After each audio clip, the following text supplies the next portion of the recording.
Olá, bem-vindos e bem-vindas ao nosso canal MF3 Escola de Filosofia.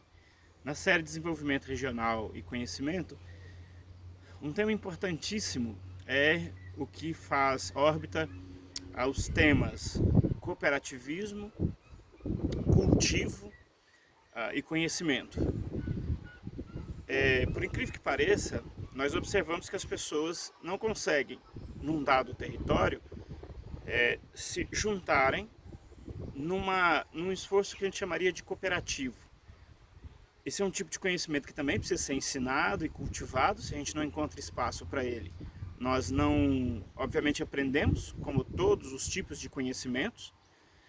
As escolas, no geral, acabam incentivando um processo de disputa que sempre elimina. Por exemplo, é desconhecido nos jogos a ideia de jogos cooperativos, que eu já tive a oportunidade de conhecer nos anos 90.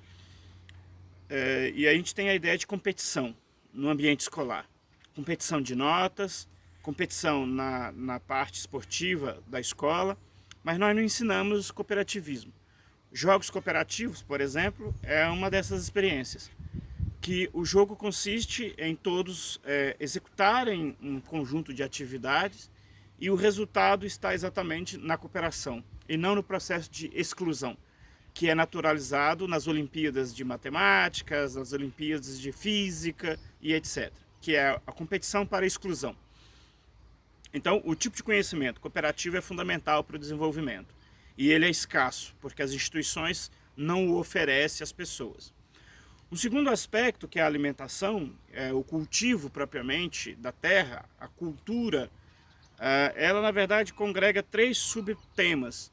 Não só o cultivo de alimentos, mas o cultivo de si como pessoa e que se relaciona com o cultivo enquanto culto religioso. Então, o cultivo como um todo, nós observamos também que se torna escasso. As pessoas, por exemplo, não sabem falar sobre plantas. Tem sido, por exemplo, em pequenos grupos, discutido muito plantas comestíveis, que são, a gente chamaria elas de naturais. Essas plantas que a gente diria na roça, dá no meio do mato, existem entre essas plantas, não é qualquer planta, uma riqueza alimentar extraordinária que muitas das vezes a gente não sabe. Por exemplo, a gente acaba privilegiando a maçã, que é um fruto não natural da região tropical, e que nós temos que importar às vezes, ou plantar em climas mais gelados. No caso da pera, por exemplo, nós não temos clima para que a pera desenvolva, no caso do Brasil. Então a gente importa a pera, porque a gente acaba adotando um hábito alimentar que vem de fora. Até nisto nós nos alienamos, e isso tem um custo.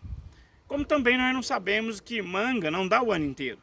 Então nós não podemos querer comer manga em julho, porque não é natural ter manga em julho, porque aqui no hemisfério sul, julho é nosso inverno. Então esse descompasso com a forma que nós cultivamos a nós mesmos, que é propiciado pelo modo de vida que vivemos atualmente, acaba criando circuitos de dependência, fazendo com que hoje, por exemplo, nós temos um fenômeno no Brasil de desnutrição. Isso, obviamente, tem ligações com políticas estatais, que foram totalmente abandonadas, desarticuladas de propósito, nos últimos 3, 4 anos.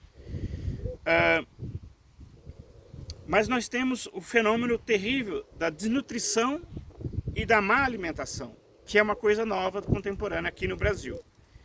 A pessoa não só não come de modo apropriado, e ela consome alimentos extremamente calóricos. E aí nós podemos falar de um fato triste, que é a pessoa obesa desnutrida, expressando, portanto, que falta um cultivo apropriado desta dimensão do que é se alimentar. No espaço urbano das grandes cidades, pensando aqui, por exemplo, em São Paulo, na grande São Paulo com 22 milhões de habitantes, existem algumas experiências de hortas, por exemplo, urbanas. Então não é uma coisa que está distante da realidade das pessoas urbanas, que provavelmente têm acesso à internet e podem estar vendo este vídeo mais fácil do que alguém do meio rural. Quer dizer, existem alternativas mesmo no espaço urbano. O que acaba, e aí eu encerro, exigindo que haja um esforço cooperativo e uma nova perspectiva de cultivo da vida, que inclui cultivar o alimento, mas que inclui também cultivar a si próprio. O que eu tenho como perspectiva de existência? Se eu não modifico essas estruturas de cultivo, obviamente eu continuarei num processo de desnutrição cultural, orgânica e outras, como o fenômeno religioso também acaba sendo vítima do processo, de um processo extrativista insustentável.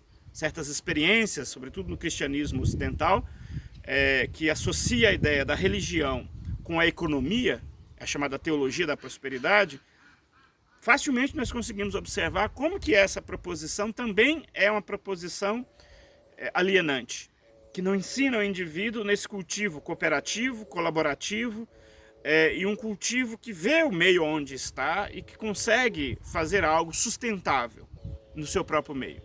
Em geral, até mesmo a experiência de cultivo religioso é uma experiência alienante nesse sentido. Enfim, muito obrigado, até um próximo vídeo.